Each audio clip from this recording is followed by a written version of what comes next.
It's funny to think that there was one thing I wanted to add in my prediction video, which I didn't, which is that I found it hard seeing Joyce getting done with just one shot, a one-hitter quitter.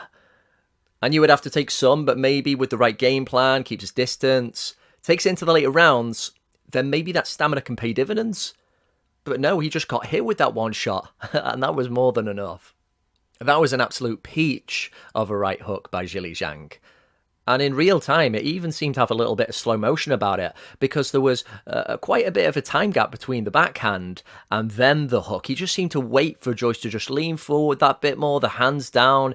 Is there just that lack of awareness? Or more likely, was this game plan so focused on trying to avoid the backhand, which he was doing okay to start with, that you just forget you've got that other lethal weapon to deal with?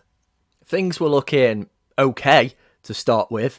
Zhang-Joyce is moving, looking about as light on his feet as a guy can who's 281 pounds. He's exercising caution, maybe a little bit too much caution, because when you're coming in the ring to get that revenge and you're saying, right, here's the new game plan, while you want to be cautious, you want to be authoritative as well. You want to have a sharp jab to go, get back. This is how things are going. This is going to be difficult for you. But then in order to implement it, you're going to need the speed, you're going to need the movement, and really that last one, especially head movement, is never going to be synonymous with Zhang-Joyce. He was trying to incorporate a bit of a lean-back game, and he was almost going into a bit of a cross-arm defence. But there was a key moment in the second round when Zhang let loose with his first fluid combination. Such fast hands for a big man. And Joyce did try and be kind of cute about it in his own way, but once he'd leant back enough, it's like the movement stopped. Whatever he'd been working on in the gym, it's like, this is my deterrent for your attack.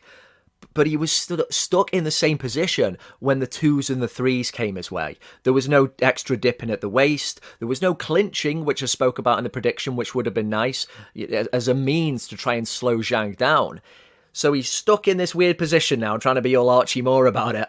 And then Zhang goes, all right, well, I've got all these other punches that you're just not ready for. And once Zhang had gotten into his flow, which didn't take long at all, I think Joyce looked like his world had gotten quite a bit smaller and he was not comfortable in there anymore. You got Ismail Salas talking to him, who I think, am I correct in thinking, when I saw this live, it came up on the digital display as Ismail Salad.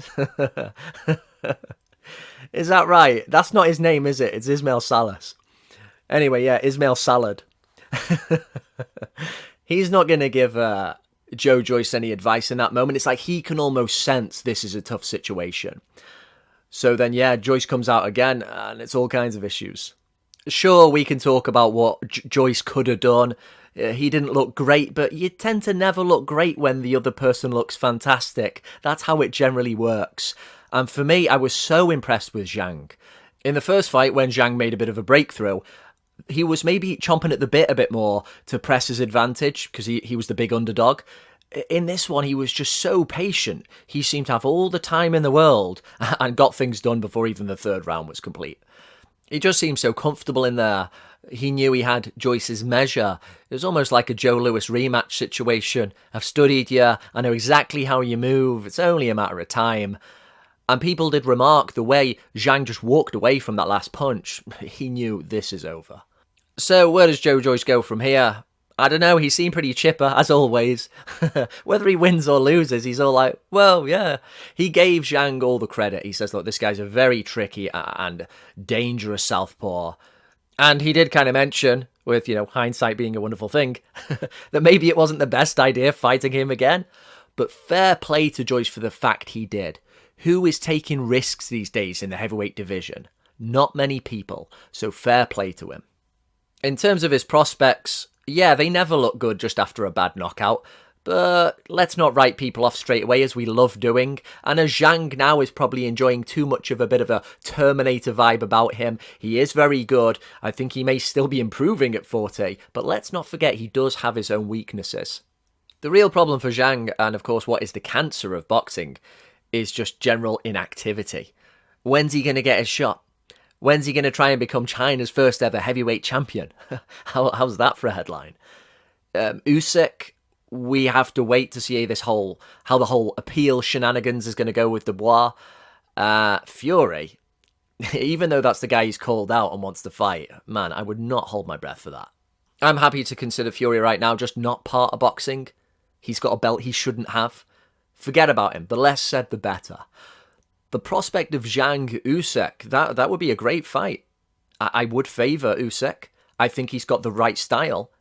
But going forward, these uncertain times, the ever-shifting landscape, he's getting older. I don't know how that body's holding up after each new training camp. And Zhang, you never know, is he getting this new fountain of youth about him at 40? And you'd feel he would just go at that fight with such conviction to try and win for the whole of China in a way that, of course, Anthony Joshua could not muster. So what do we make of all of this? Shout out to everybody who picked Zhang correctly, particularly those who said quicker. And there was one guy who said he'd put, $3,000 on for Zhang to win, so fair play, enjoy your winnings. Long-time subscriber John Best, he couldn't quite see Joyce winning either, so fair play to him. Where do these two big behemoths go now? And for Zhang, what is the likely time frame in which he's going to get his deserved shot at glory?